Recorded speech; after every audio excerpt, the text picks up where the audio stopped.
So this podcast is sponsored by FightAesthetic.Asia or Fight Aesthetic Southeast Asia. Use code BJJAsia and you'll get 10% off all products except from the Legacy Gi. And a quick shout out to Staylean.Food in Bangkok. They provide me with quite a lot of like high protein meals and chicken protein shakes. They actually taste relatively good. So yeah, just a shout out to those guys. So this is part 2 with the Lock and Roll guys. Diz Rabindra, and we have a special guest, Sisan Baniya. Is that how you pronounce it? Sisan Baniya. Sisan Baniya, sorry. All right. So yeah, they're back. They got another fight this coming on the 15th, Friday. And yeah, we're just going to catch up, see how things are going, right? So the last time we talked, did you guys have a fight confirmed yet, or was it not? Yeah, it wasn't even confirmed, right? It's just an idea. Yeah. Wishful. And then like a week after that, basically, you guys were prepping stuff down in Pattaya at Fairtex, right? Yeah, just in a couple of days after we were here, like things got started. Not even a week. Like we left, as soon as we left Bangkok, the very next day, we had a fight offered or something. Oh, that's really fast. Yeah. So how was it staying down in Pattaya for training and that? It was good, man. Like, I think that at that time, that was the best possible thing that could have happened. Like, we got exposed to a new culture, new gym, new coaches, new everything, basically. We were like training, he was training across some of the biggest stars of one championship, like Stamp and Sam Page. All these guys are like they're pro of the pros, you know? So it rubbed off a little bit on him too. So it was good. Yeah. So they've got accommodation there as well, right? Yes, sir. Yeah. But like everything outside of the camp or the training center, what's it like around like Fairtex? That Pattaya, basically, like, is it conducive to like training camp, or do you think it's a little bit? To be honest, it was not a very big MMA team. That's why we liked it there, because the coaches available, you know, the coaches and the jiu-jitsu coach, the striking coach Nate, and even Mark Arbeloa, he's one of the pro MMA fighters out of the camp. It's a small MMA gym, and he suddenly came to them, you know, so they could concentrate their attention to him. So that was good, rather than like a big room of like 40, 50 fighters with the coaches. Like, it's diluted the attention. So it was good. Yeah. And around that camp, the rooms were right outside the gym. And the food and also similar like shops, and yeah, everything is next to the gym. You don't need to venture out much if you want to go train down at Fairtex. So you'd say like the whole thing was pretty top level in terms of like professionalism. Yeah, their Muay Thai is good. You know, they've got like good Muay Thai coaches and school, and MMA also. It's a new team. It's a new coaches, new set of coaches just working their thing, and yeah, it's good. I mean, it was proper for him. So yeah, I remember I was speaking to Sparky. He was like episode number 2 or officially episode number 1. He's the guy that actually set up the Fairtex training center. It used to become like a country club with a little bit of Muay Thai, tennis courts and all, swimming pools and all that kind of stuff. And then he kind of built the MMA team there, set out the contracts, the training programs, the strength and conditioning area, and he's a black belt himself as well. Can I say something? Yeah, sure. I think Sparky, like, I haven't met him, but we know each other through text, you know, through Andu and yourself. You introduced us to Sparky. So as soon as after the fight finished the previous time, he messaged saying, I think they're going to make Ismail and Rabindra next. He was the first one. Oh, really? Yeah. Wow. He could see something. Yeah. So he messaged me saying, your boy and this Pakistani boy is going to fight. Yeah. They're going to make it. So look forward to it. Yeah. This is like way before even like one. So I Before think you even sign the contract and stuff like that. I think he told the matchmaker something or something. Could be like, I don't know. Yeah. That guy is so dialed in terms of like business stuff like that in Thailand. He knows all the right people. He knows the business, and he works in like IT and stuff like that as well. But man, health wise, that guy is the most unluckiest guy I ever met, because he had that bike accident, right? And then he was on some kind of medication, and he said like he started getting like blurry in one of his eyes. Turns out like the medication he was taking was like messing with his eye, and he ended up getting like a detached retina, and he had to go into like emergency surgery immediately. Yeah.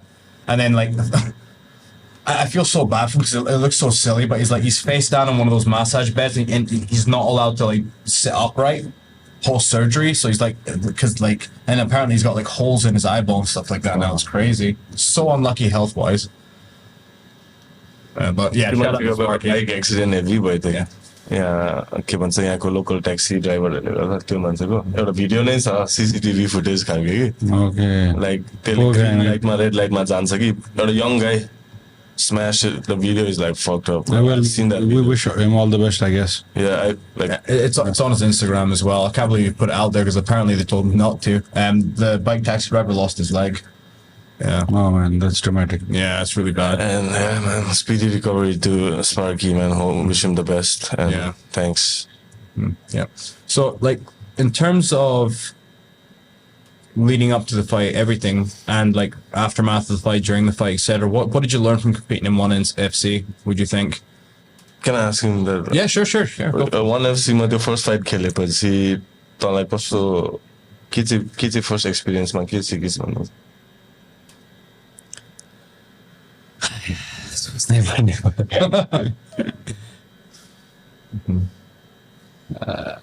फ्लोमा जाऊ न जे आउँछ त्यो त भनौँ ठिक भयो नि त त्यो वानमा फाइट गरेपछि कस्तो कस्तो के एक्सपिरियन्स पायो त्यसले कस्तो फिल गरायो वान पछिको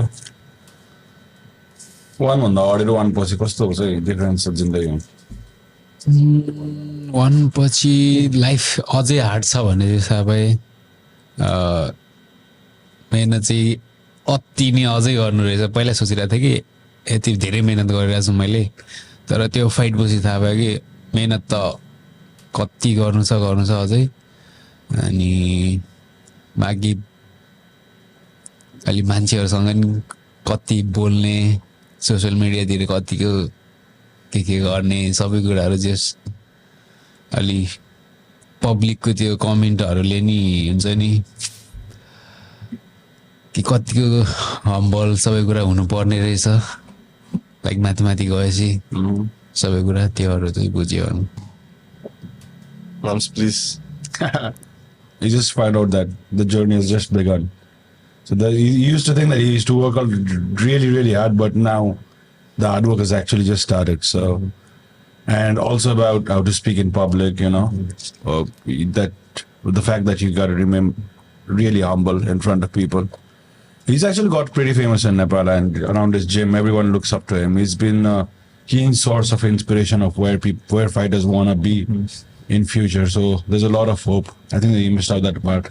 Yeah. But as soon as he goes back to Locket Road or any gym or anywhere, either it's any sort of athlete, he's been a very good inspiration after one, especially after the clean fight that he, Yeah, that was an awesome fight. I remember when I watched them. Yeah, I didn't realize the guy was such a decorated striker as well, though. Yeah, he's a good striker. He's throwing good hooks, man, last fight. Yep. So, what happened after the fight then? What was the aftermath? You had a few days left in Bangkok, then you're back home in Nepal. The goal is always to stay consistent for him. Like within in a year, he wants to fight at least 3 to 4 times.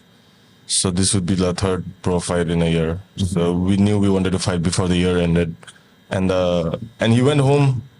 But there was a bunch of stuff that happened in Nepal, like personal stuff, Right. I don't want to get into that too much. But the fight was offered. Just said, let's do it. Nothing much. Like we celebrated a few days after that. Like he just said, the hard work has just begun, and he was down. He didn't go out of shape. Nothing. Like he came back to his real weight. Then again went home. Then started running the mountains, getting ready for the next fight. And he literally lives up in the mountains, bro. Yeah. And as soon as he was going home, even though he was with his family and stuff, back in his mind, it's still there's a fight coming next, and all this smoke and mirrors are nothing. Like he's really grounded and he's serious about his journey forward. Yeah. So you have this other fight. Well, you have the next fight coming this Friday, and it's going to be against a Pakistani opponent. He was actually the second fight on the same card that you guys were on. I remember thinking that guy was I remember watching him just thinking, geez, this guy's grappling is pretty impressive. But then I realized, he's fighting a Korean guy with a Taekwondo background. Whereas that guy was 5'7", which is the same height as me. That Korean guy was 5'3", but they look bigger in the ring watching from outside, right? When you're the audience. Yep. Yeah. Mm-hmm. Rabindra is, I think, an inch taller than his opponent now. Yeah. it's a really Interesting fact, right? They both are 6-0. Yep. They both won third round TKO, I guess, right? Yep. On one, so debuted on the same night. Yep. I think they might have a lot in similar, like considering this, like They both are like flag bearers of MMA in their respective countries. Yeah. And there's a mutual respect. Like, let's not get it twisted. Yeah. But at the same time, Yeah. we're doing. You're both trying to go towards the same goal, so it's Yeah. It was kind of inevitable to meet similar people. This is the game, like millions, thousands of people try and fight, and this is the path. So the training camp last time was in Fairtex because you wanted to experience what the training camp and stuff was like that was, right? And then this time around it's in Nagaland. Like I actually googled that. I had no idea where that was, and when I actually saw where it was, it's like it's like a flight away from Nepal, right? Yep, couple of flights. How did you get hooked up to Nagaland? Like each of us have our own Nagaland story, you know. So for me, as like trying to manage a camp and see what our preparation is gonna look like, this gym has been a kind of source of inspiration for lock and roll over the years. Like my friend who's the main coach there, Meme Kremile Mehta, he is a Naga dude, lives in Nagaland, and he started what lock and roll is trying to do. He's been doing it 10 years from before for the Naga people. So just putting into perspective. So he's already a decade ahead of us in experience and whatever. Like he's set up there. And at the same time, we wanted to go the other end of the spectrum, as in comparison to Fairtex, where it's like a big established gym, right? I personally wanted to put him a little bit out of his comfort zone and put him out of the comfort zone and into a little uncomfortable place where he can just, because I think he's got the techniques and stuff. Sometimes he's just trying to keep the mind also isolated and ready for a battle that's coming forward. So the move to Nagaland, obviously, regardless of the culture there, of the warrior culture, they came and were brewed through over the years of generations of like headhunters there, trying to soak in that mana also a little bit, you know. Yeah. There's it's a spiritual journey at the end. Like we try and soak everything up, and Nagaland at this point of time, it's kind of intuition and instinct too. And we just felt like that gym there, and there's a bunch of good fighters there too, coming up around, similar to Ismail. They can grapple, and the conditioning coach and everything there was good. We worked with a new conditioning coach, a young dude, Sashi. Rabindra, I think, put in the most amount of effort with Sashi, that we credit to him too.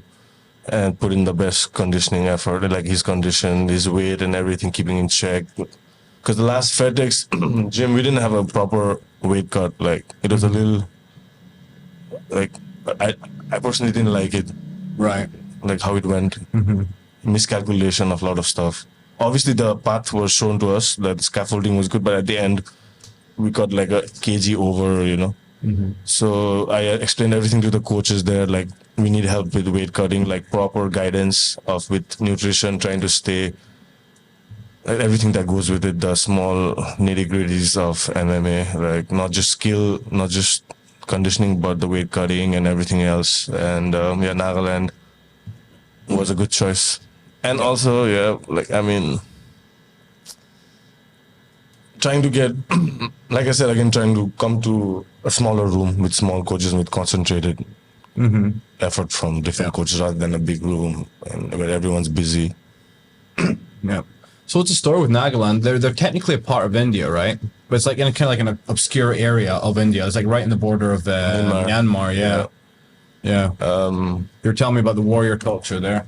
You wanna say something on that? Go ahead, man. Nagaland, it's like one of the states, like on paper, it's one of the states like of India, but culturally it's nothing to do with. Didn't look like it. Yeah, nothing, bro, nothing. So it's like crazy, and out there, with the recent history and all the history that they have, they're basically like tribes. They have like 16 tribes or something, but the most prominent ones are like 7 or 8 of them, I think.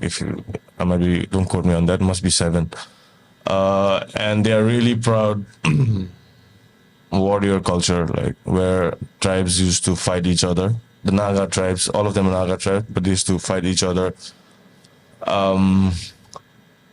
for territory, cattle, what you name it, women, like everything, right? And fight. One warrior used to fight the other, try to cut their heads off, bring it back to the village, celebrate, get a tattoo. Like it's like basically killing each other. Yeah. But it's not, like my friend said, it's not about like trying to prove who's the masculine or something. In a way it is, but in that culture they celebrated the warrior. Like if you see people with like tattoos on the chest, on their face, like old people, and you go to their home, right? Like they have something similar like this, wooden pieces. Yeah. And they carve like one head in one of these pieces. And if you go to their head and you see one of the head, right? So interesting. That means like this guy, whoever owns this house has cut somebody's head off and brought it back. Like physically just cut the guy's head off. Yeah. So, but now they found Christianity, they've calmed down a little bit, like, Let me put it that way, man.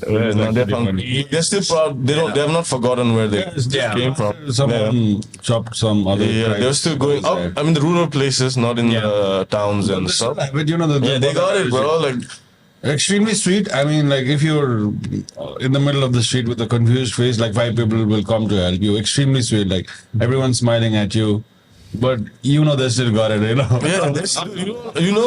with any person in Nagaland, bro. They're gonna chop your head off and like they're gonna say sorry later, but you're already dead. You know what I'm saying? Like doesn't. And what better place to train, like? Yeah. So it was more of that mana trying to get the Naga. Not that we Nepalese people lack in any of that, but at the same time, the more the merrier. To what Nepal is, right?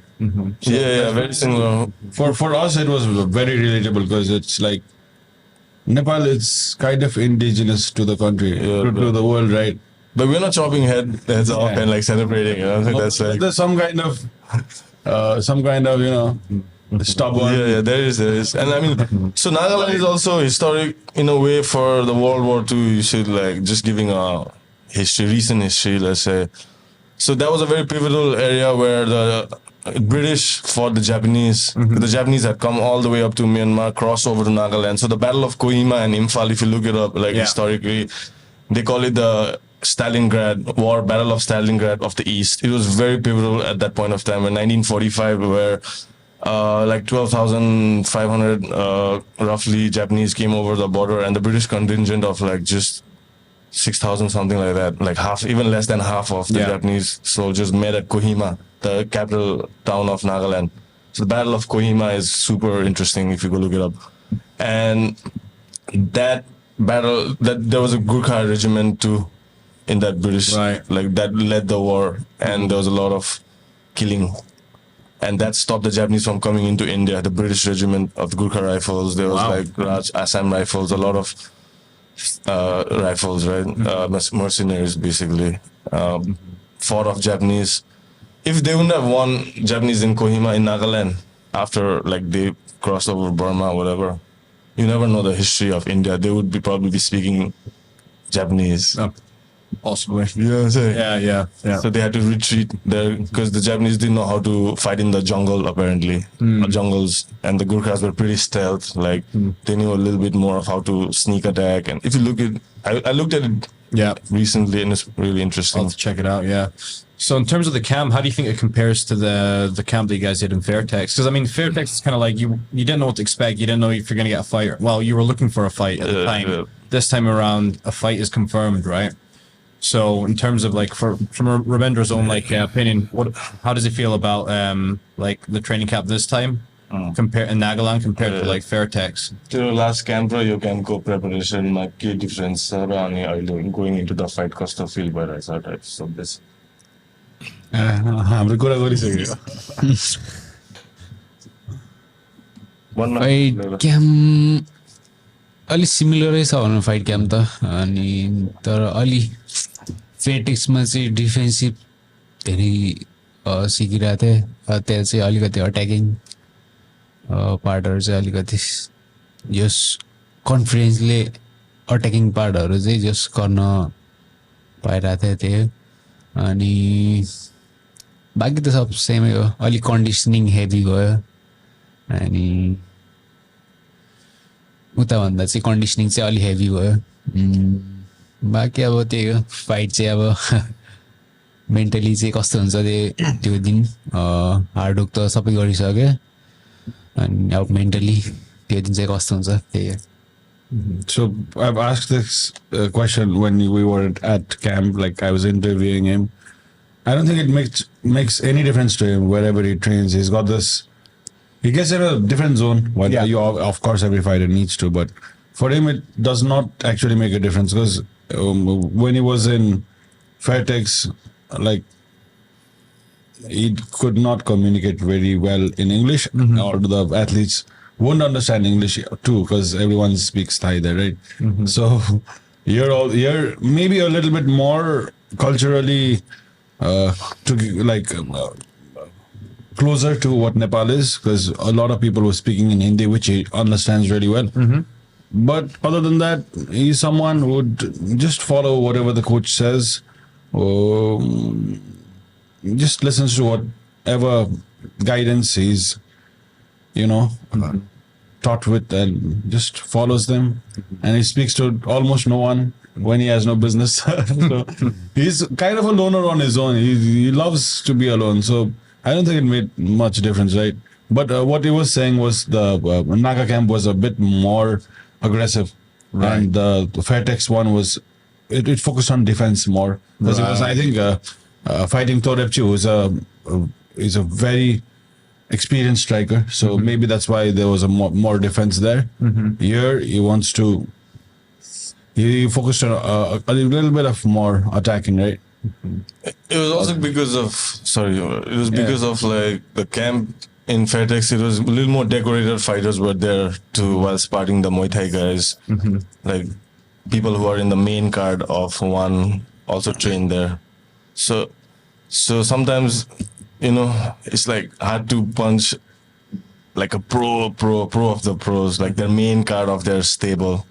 So there's a respect, right? You're going to their gym, you don't want to go too hard while he's beating the fuck out of you in sparring too. So in this camp, so he had to work a little bit on his defenses more than he's saying his mindset. But now this time in this camp, they were more of his own level, like with similar record. More of them like hungry fighters too. So the sparrings were a little more, like he was more free to do some spinning things, like be more loose in training, rather than compared to when training with like professionals, like who are the gym's fighters who carry the name of the gym in their name, right? So that was what he was trying to say. The opponent, Ismail, right? That's his name. He's training at Fairtex now, right? I don't think so. No. Or I thought he was in Pakistan, right? No, he's training in Pakistan. His cornerman trains in right. Okay. Ulumi, who was previous in last camp, helped him prepare for the fight. Yeah. Now he's in Ismail's corner. Does that concern you at all that coach is going to be helping him out and like trained him in the last fight? Do you think, or do you think there is going to be a little bit of like professional integrity in terms of like not tipping the guy off? No, I'm sure there's going to be things said and exchanged. I mean, I would too. You know? But at the same time, nor me nor he is gonna go and fight inside. At the end of the day, it's Ismail and Rabindra who's gonna have it out. And Ulumi would be happy either ways. He'd want Rabindra to get down inside. He knows they're like deep mutual respect. Like I said, going into it, like stylistically, it's a completely different fight as well, though. Like both grapplers, right? Ismail guy seems to have a really aggressive shot style, taking the guy down, trying to control from the bottom, blow from the top position. But again, at the same time, the opponent last time was 17 and he was 5'3", so it's a little bit different, I suppose. So there's not going to be like a strength or a size advantage either. It's a very interesting build-up. I think it couldn't be better, right? Yeah, a fight so well matched. It's going to be this. For the grappling fans, it's going to be a huge one because it's going to be interesting to watch how it turns out. Yeah. And I don't think Rabindra has yet faced someone like Ismail also. Which is exciting, and we're really pumped for this fight. So it's like the first actual like grappler heavy guy that you guys are facing, right? How does Rabindra feel about it, going up against this guy? He's the Ismailसँग यो फाइटको बारेमा specific थटहरु त दुईटै कुस्तीवाला हो नि त त्यस्तो केही छैन अब खेल्दै जाने अब जसले के गर्न सक्छ त्यही हो यस्तो छैन कि उसले गरे म त्यही हो रेसल गरे रेसलै गर्ने स्ट्राइकिङ गरे स्ट्राइकिङ त्यही डिफेन्स अट्याक त्यही हो लागि भन्ने कि उसले रेसल गर्दा म टाढा बसेर डिफेन्स मात्र गर्छु त्यही जे गर्छ त्यही Simple man with simple answers, man. It's like he wants to be like water, adapt to the vessel. That'd be awesome. So I wanted to ask you, Sisan, you're like super famous in Nepal. I did a little bit, like just a little bit of digging, but like like quite a famous filmmaker. And you started back in like 2015, right? Yeah. How did you end up getting connected with Lock and Roll?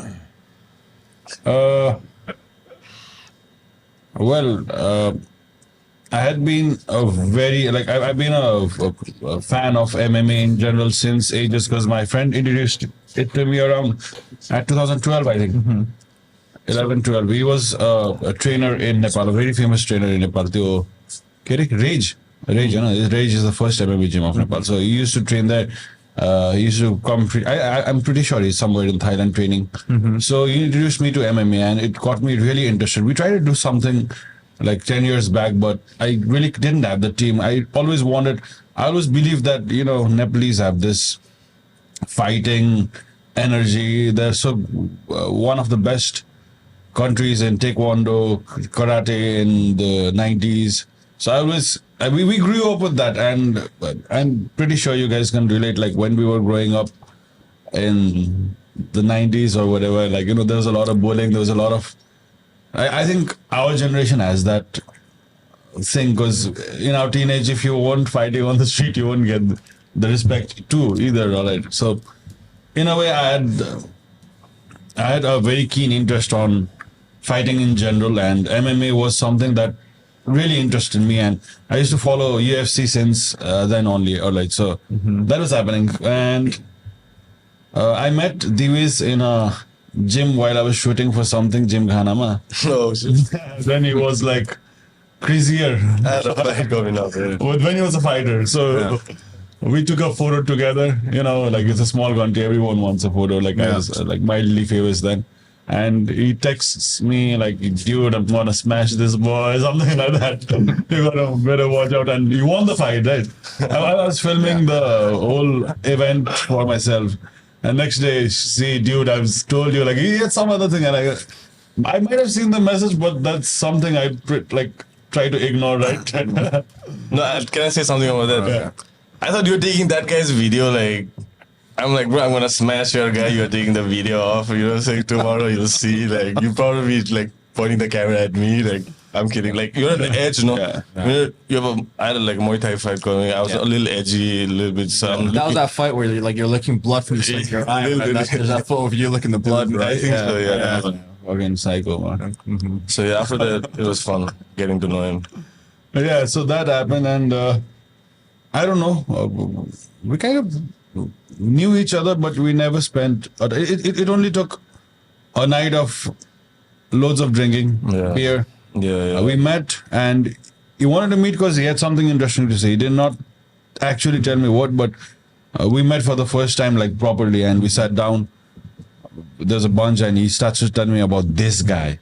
So I saw it in his eyes. He's committed, man. He's got someone that he has the hope on, like. Can I do a like long monologue? I want to say something about this. All right. Yeah. So before I come here. So what's it like in Nepal is like sports in general is looked as it's something of a luxury, man. It's a privilege. Yes. If a teenager is playing basketball and is like, you know, people assume that, okay, like, but what have you thought for your future? Because basketball is not something that you'll make a living out of. If someone is training taekwondo, okay, that's for fun. Or like, okay, but what do you have to do? What do you want to do in future? That's the whole thing. So, I mean, it's really difficult for any athlete. And right now, what Rabindra is doing, I think he's the perfect candidate, perfect person to represent Nepal. Like, he's one of those, he's got that vibe. This is the second time you're talking to him. So you get what vibe he carries. He's one of those villager construction worker somewhere who you've not even ever met because he's spent his life in such a remote place. Like I think that's why we related to Naga also, because it's like a village somewhere. I'm pretty sure people from Dagestan will also relate to what Dhant has. Like just a few years ago, he was cleaning cars he used to have a bucket of water, right? And one wet towel, one dry towel, and the bucket of water should be enough to clean 4 cars. Yeah. One car is 10 rupees. 10 rupees and good. 5 baht. 2 baht. 3 baht. Sorry, yeah. 2-3 baht for one car. Like get 8 baht for cleaning 4 cars, right? That's the math. And his friends are still doing it. So most of his friends are still cleaning cars. He was a maid, household maid. He used to do the dishes. Like, I think any fighter would want this kind of story, but they don't actually have it, you know. Yeah. They could pretend all they want, but he actually has that. He comes from that. And I think he represents Nepal so beautifully because that's what Nepal is about. And for him to make this far, I think very less or maybe no sports athlete ever in Nepal has made it this big.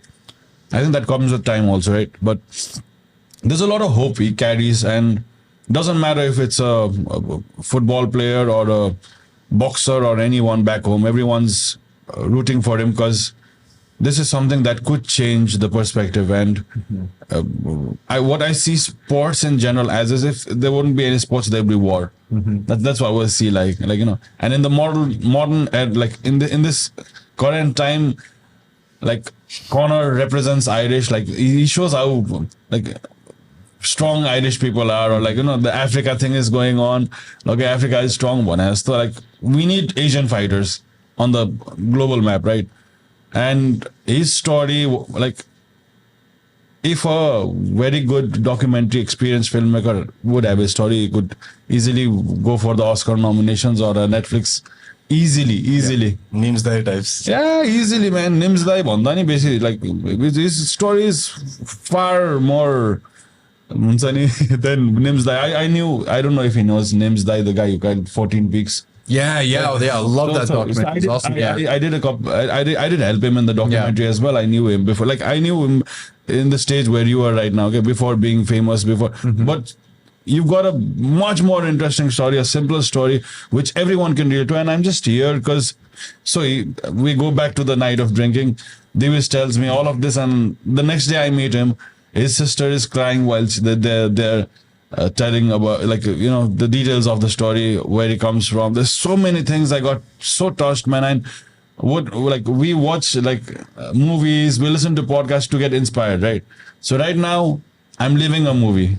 I'm living inside a movie, like, you know, from a bee's perspective or whatever. Like, I'm there on a third person's perspective, watching them. He's a crazy motherfucker, man. He's a psycho completely. But I think I have it on the wraps now, man. And this guy is like, I think he's as pure as a person can get. He's like a small kid who'll do whatever you will ask him to do. But he's like a mountain, you know, like at the same time. And I feel so glad that he is the person that has our Nepal's flag on his back. And I couldn't have thought of anyone else who could do it. So that's where it is. And this is so heavy for me because this is not just a campaign that they run. This is kind of a movement for the whole Nepali fight scene, and I hope for the Asian fighting scene also. This is a very, very, very important step, especially this guy selling his bike sometimes. Like, I don't know, to get his fights and everything. He's put all on his line for not like, and he's not even expecting something. On the other hand, he's got someone like every now and then, if I get to spend time with Rabindra, he's like, oh fuck, man, I used to be crushing stones. I'm so lucky to be here. He's got this. No, it's very emotional. Yeah. So I think everyone should know. He should be a fighter. Like, you know, when our product, the documentary comes, I think Rabindra should be a prized fighter. Like, they spend, like, national champs spend their life sleeping on the floor, right? At the end of the career, when they have kids, they have family, they should deserve a nice bed. So that's all we want. That's all we want, man. He's still struggling. Like, you know, this is the second fight. He's still struggling for a lot. I don't know how Diwiz has managed the Nagaland thing. Highland, it's heavy on your pocket because so I don't know how these guys are managing it, but we want to create a scene. Like they have Iceland go fighters around, so strongmen around. So there's a culture there. Thailand has Muay Thai. Like we're all about Gorkhas and everything, but we don't have a culture there. So we really want that. Maybe we would want the government to create a facility, an academy for fighters, you know, because we believe we have it.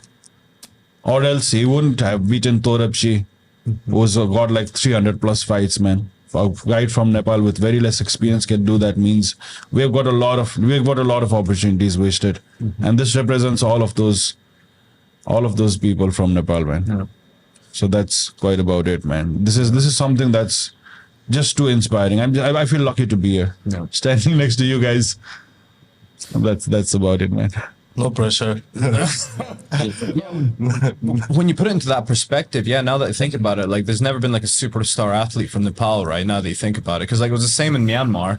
Not until Ong La came along. He's the only. It's like Michael Jordan in the U.S., right? There's a few of those kind of athletes in different kind of sports in the U.S. But like I honestly didn't realize. Yeah. Exactly, and like I didn't realize that like until I came to Southeast Asia and I saw Ong La and the way people shouted like, oh, like this is the first and only ever guy there was, and you guys are right now building that same person right now, and that's gonna be the first one, right? Yeah, we're lucky. We're super lucky. Like they've been so like I've followed so many athletes down the lines, and since we try to make documentaries, we try our best to, you know, give the fighters the stage, but we've never like nothing has aligned so perfectly till now, because I don't think we've had like a digital platform like these. Never. We didn't have a coach like this who could see beyond, and we never had a fighter like this. And I think everything is aligned. I'm pretty sure there were like really, really amazing athletes prior to this, but you know, you need a promoter. You need like everything should. You need a team, right? Yeah. So we only had fighters, but no one could promote them. And if I have something like this, you know, the least I can do is like helping them is helping me. It's good publicity, good views, good image for me also. So I'm selfish in my own ways. Yeah. It's not that like I'm just doing it for.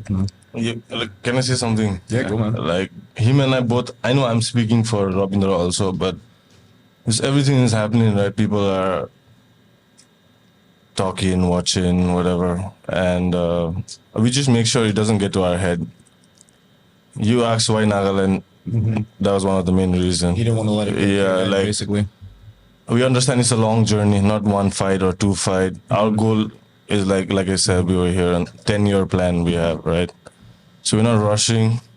We have worked hard. He has put like endless hours of preparation.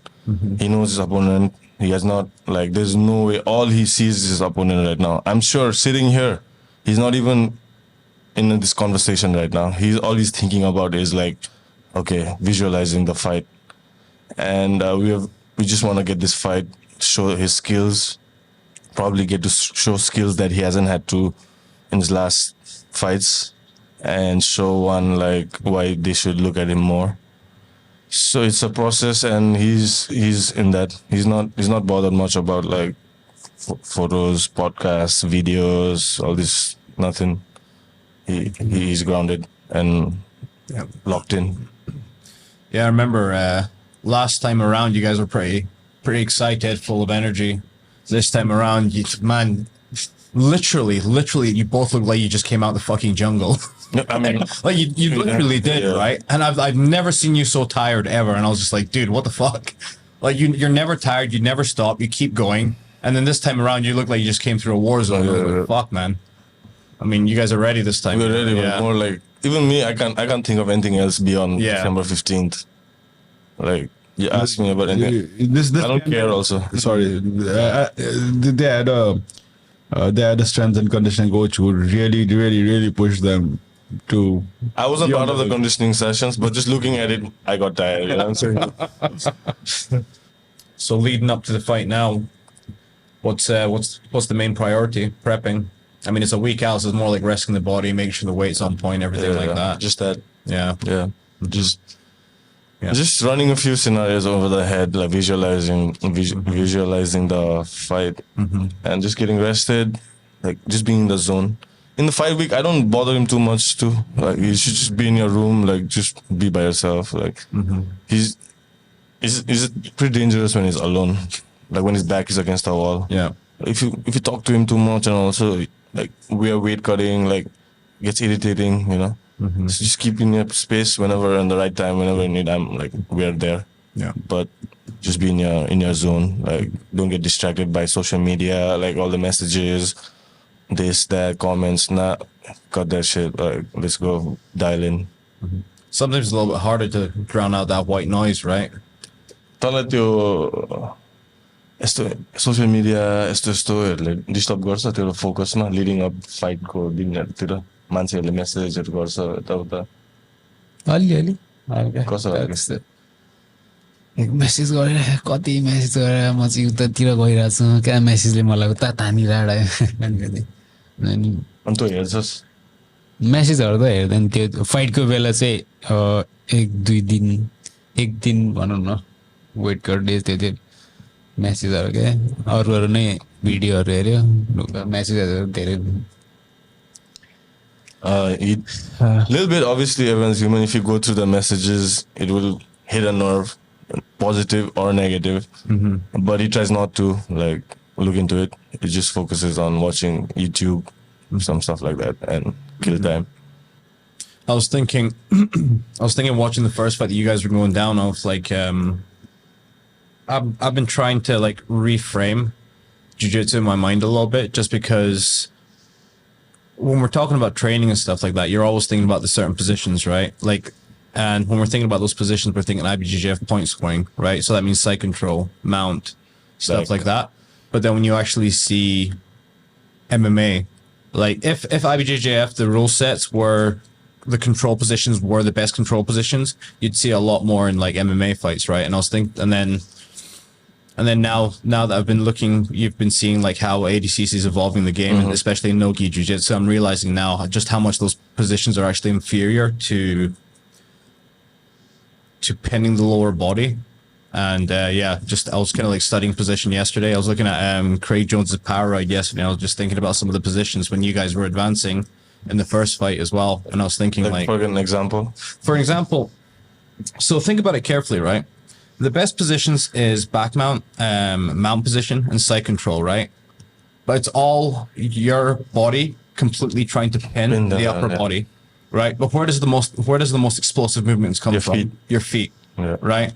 And when you watch Khabib, for example, he's tying up the feet, and he stays in half guard. Why? Because your body weight is on top of the half guard. That means they can't use the legs to get out of the position. Yep. So I was thinking about last night for about 2 hours. I was just studying, and I was just thinking to myself, actually tying up the legs are way more important than getting into those dominant positions. And I remember when I was watching Rabindra's fight as well with the guy, once he kept on trying to pass the guard, that's when the guy would recover guard. And I was just thinking to myself, okay, actually, there's these different dimensions to pinning the guy and striking. And obviously he's a ground and pounder, right?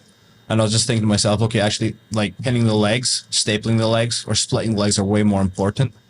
And I was just like, because of like watching that fight and thinking about like what's more dominant, it made me kind of like think, okay, this is how we're gonna how I'm gonna teach for the next few weeks at Rete as well, and what's really more important as well.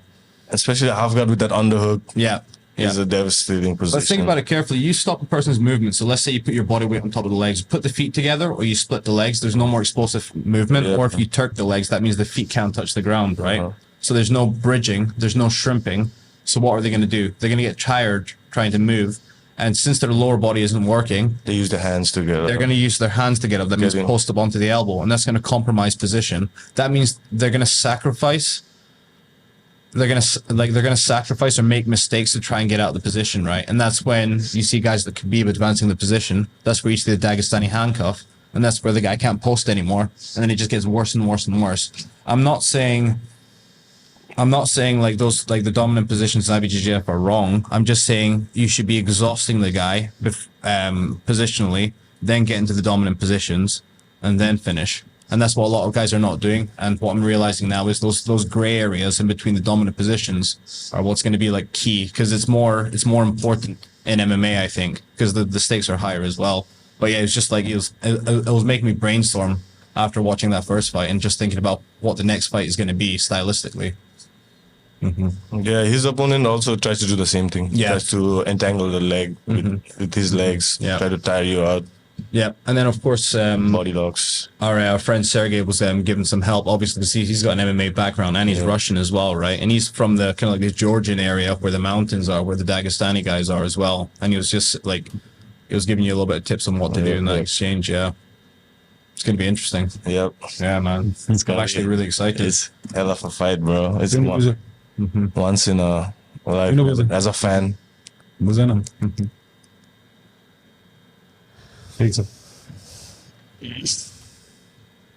As a fan, I'm like, besides just putting yourself away from the picture also, just as a fan of MMA, it's a sick fight to make. Really. Like, looking at the trajectory of their respective careers and the culture they bring to the table. Because when you're bringing two different fighters from two different countries, you're bringing two different cultures together and watching it explode in that. Yeah, and we've watched our opponent, like the media attention he gets in his country, this and that. Studied our opponent's game for sure, but also how he is, his personality and stuff. There's a lot of uncanny resemblance, to be honest, and so more than anything else, he's fighting himself mentally also, and someone else in his in the other person's body, but also inside himself, he's fighting himself too. So he's fighting two of him. Yeah, half the battle is like getting over your own emotions as well. Diwiz, why Ismail? Why did you choose? You. I just predicted. I didn't choose. So it was like one's offer just straight up. I could see them like on the night only. I could I see things. The fight ended. You were there. Okay, this guy right after Rabindra's fight, he was fighting, and okay, this is from our territory. Like they felt similar. There's a possibility. I think we talked about it on the first fight, right? I could see it. I could just see like one's gonna play and elevate, check each other up, right? Everybody could see there. So I just guessed it, and when they offered Ismail the second fight, I was not surprised. So he wasn't surprised either. So I've watched some of the episodes of actually leading up to the fight. So you've done how many episodes have you actually done with Rabindra now? Because I watched the Fairtex training camp, the post fight, and then when you guys were up traveling together in Nepal. To his hometown. It's like 3 phases, right? First we went to his hometown. We covered something. So what I'm doing is that's like that's every time I go somewhere, it's for the documentary. But we didn't expect one championship to happen so early. So now my ideas have changed for where it should go.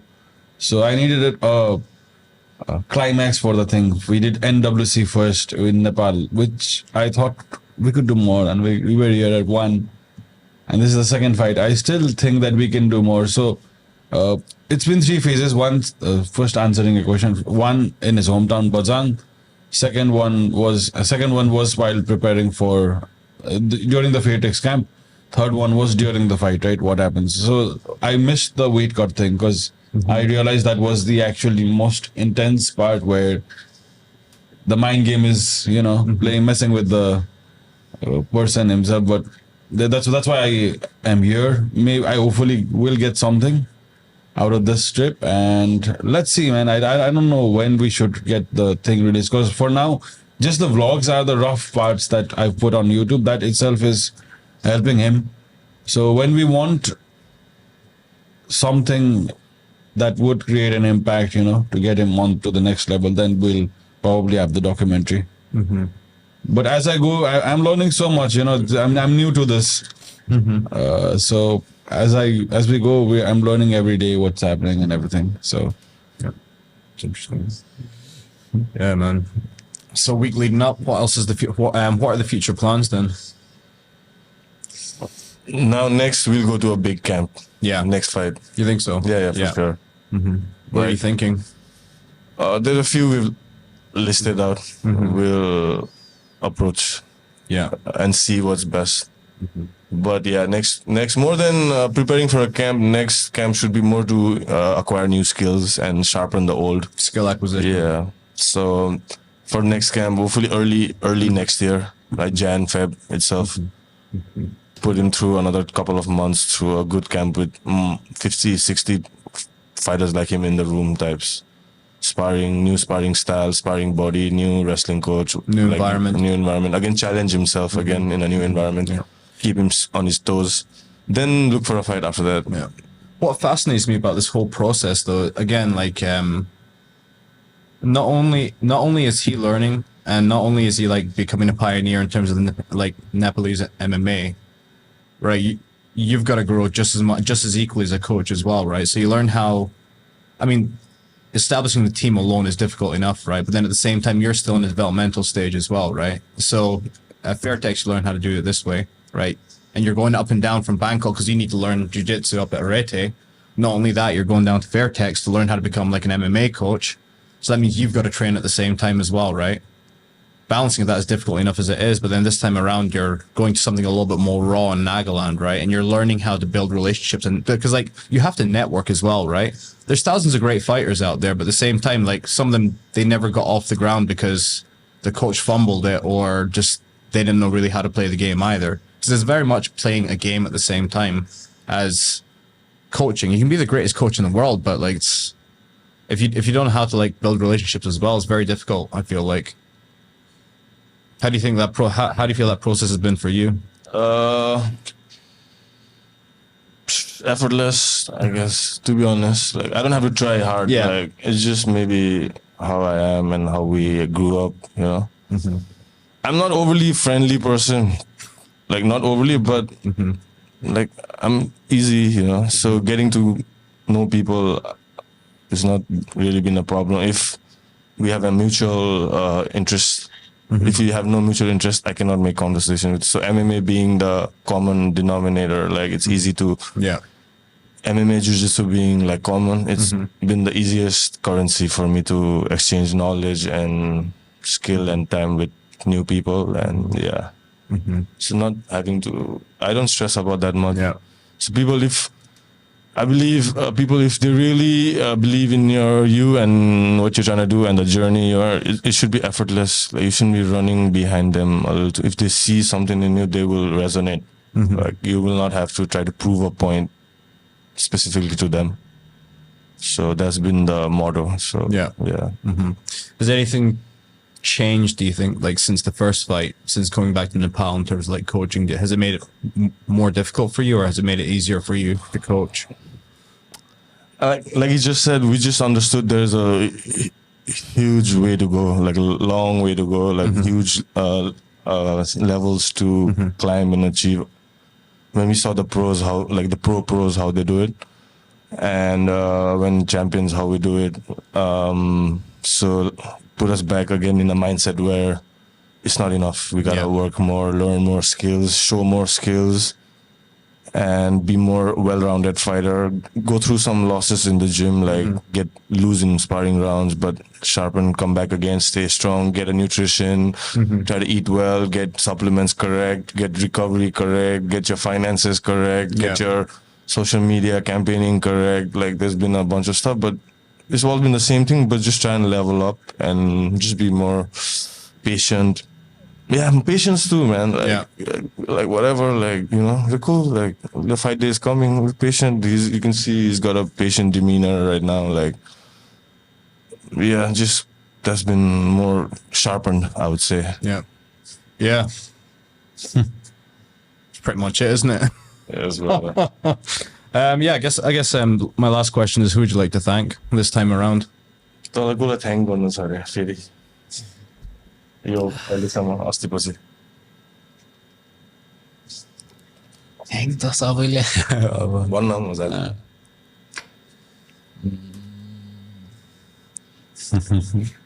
It's like having a kid in front of their parents and asking them.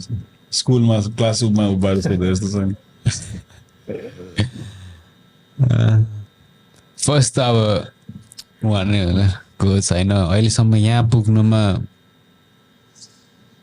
सबै हात छ भनौँ न अनि पछि उता सिसान दाइ म जता जता गइरहेको छु मेरो पछि पछि उहाँले नि हुन्छ नि उसले चाहिँ कसरी चाहिँ सपोर्ट गर्न सकिन्छ मिडियाबाट कि कसरी के गरेर चाहिँ उसलाई पुस गर्न सक्छ उहाँले पनि लागिरहनु भएको छ अनि स्पोन्सर्स अनि अर्को फर्स्ट फ्यामिली मेरो फ्यामिली हुन्छ नि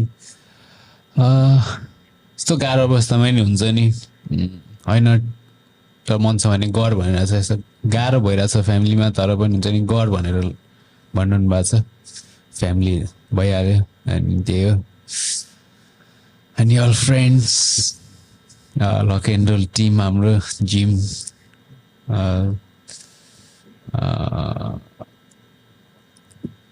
And your fans, and your fans now, and your fan base now, and you gotta thank them also. Fans भन्नु मैले उहाँहरूले गर्दा नि धेरै नै मोटिभेट हुन्छ त्यही हो थ्याङ्क यू सबैजनालाई त्यही हो I think we get that. Yeah. The children mean special, Yeah. you know. Yeah, man. All right. Shall we close it? Yeah. Yeah, let's do it, man. What's going on between you two guys now? It's so intense, right? So what, you know, because you train with each other, you're like sparring with each other, like you go back home, do the NWC2, which is the Nepali promotion that you're got in your head.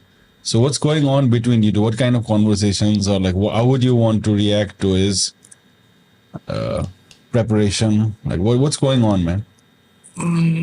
That NWC, I have not even thought about it. Like my partners and friends are handling it. That's an afterthought after the fight. I haven't thought anything else beyond 15th, 7:30 p.m. 15th December. And but leading up to this fight right now, I'm pretty confident about his preparation and his engine right now, like how it's firing, his weight, everything is good. I know, like I have seen this guy for the last 3-4 fights. He hits us like most athletes. As the day comes, you hit a zone, right, where like everything else doesn't matter, like nothing else matters. So I'm in that zone too. Like right now for me, family, friends, life, death, nothing matters. Like I just solely focus on that, eating, sleeping, and a little bit resting. This week is our downer week, like tapering off, like just recover week. Because last 3 weeks we had like thrice a day we were training, plus him with conditioning sessions. Like that's almost 4 sessions a day sometimes. Like so, yeah, that camp did take a toll, but you're fresh, dude. It's all right. Like we're good mentally and all I've heard is you guys speaking in fight languages, like you know, you take his hand. Like, there's nothing personal or anything else that's been talked about. It's just very strictly fight oriented. You don't like to get personal or anything with him. Yeah, there's nothing to talk besides that. I mean, everything else can wait at this moment. Like everything personal, family, brother, sister, mom, dad, everything can wait. Like at the end of the day, I just want to make sure when he enters the ring, he's there. Like You'd rather not have him call his family or anything, or just focus. no, you can call. Like you can call. It's okay. Like because I know his family is a big inspiration for him. Like some people it's distraction. Some people they take inspiration from family, like being in the fight or having calling. Right. Me personally, I think calling for me personally, if there's a like fight, like family is like a distraction. If they're watching live too. Because you're thinking about them and shit, like right there next to you, right? Yeah. So, but this guy, like, he doesn't have such problem. I think I've seen him with his family live also, so he's zoned in. He does a really good job of blocking the noise out. Yeah. Yeah, I can vouch for that. Like, so I don't have to worry much about him. Just his body language tells me he's in the zone. I don't need to go asking him, talking like being his therapist and shit like that. Like. Meg, I have a question for you before we end it, man. Yeah, sure, man. So, you're gonna be in the corner too, right? Yeah, you asked me to. I was like, when you told me that, I was like, in my mind is like, I'm not saying it out loud, but in my mind, I'm just thinking, fuck, really loud, you know? No, plus because like you have jiu-jitsu experience and you see some positions that I might miss sometimes, and it can be the changing factor too. You never know. And your team Arade, bro. So Arade has been with me since day one, and it only makes sense. Coach or something. It's amazing, man. Part of the team. Yeah. So, yeah. I mean, coach say Andrew McDonald, oh. Yeah. Coach say Canada, Yeah, he'll be back in January, but well, Diz was training. It was back in a different building called Biohouse. Yeah, and then I would intermittently come up and down from Myanmar because I was establishing the first CrossFit gym. That's there. how we got to know each other. And by like osmosis, I ended up becoming the head coach of jiu-jitsu there at the time because there's no other higher belts. So I was kind of left to run the roost basically. And yeah, just built jiu-jitsu. Yes, but what do you think about it, man? Like looking at, since you've called us here like twice already to be on this pod, just looking at from an outside, looking at the journey, what do you think about it? Just over the top of your head. It's been a learning experience, right? I mean, everything's new. There's no infrastructure whatsoever in Nepal, right? Just the same as there's nothing in like Myanmar. I mean, there can't be in Myanmar's case, obviously, because like there's no funding, there's no money, there's inflation, there's barely any fuel in the petrol stations. There's like cars lining up for 9 hours to try and get a full tank of gas, you know, and just it's like you're gonna have to kind of like wing it at the same time. If it was somewhere like if you're living in Thailand or something like that, you do have the infrastructure, you do have the connections, you do have the people that you can work with that already know how to do everything. So like it's just really, for me, it's just super interesting to see because like we had similar goals in different countries, and for me it's jiu-jitsu is the focus, but for you it's like building something which is MMA and jiu-jitsu, everything, right? Because you do have the skill set for it as well. But it's just like, for me, it's just like thrilling to see how like this process is starting and how, well, I mean, at the end of the day, what it is history making, right? And that's what you're doing right now. So for me, it's like really interesting to see. And like, I'm really thankful I actually in some capacity can help you, you know? So much thanks to you and Taka, bro. Thanks for making us look good, man. He makes us look good on the camera, points, man. Taka's a style points, man. Yeah. He gets it, man. Yeah. Thanks, bro. Thanks guys very much for having us, man. This was, hope to be back, Kevin. हाम्रो टिसिए जिमलाई चाहिँ thank you भन्ने विशेष गरी जिम टिसिए Nagaland. All right. Man, Nagas. Yeah. Yeah.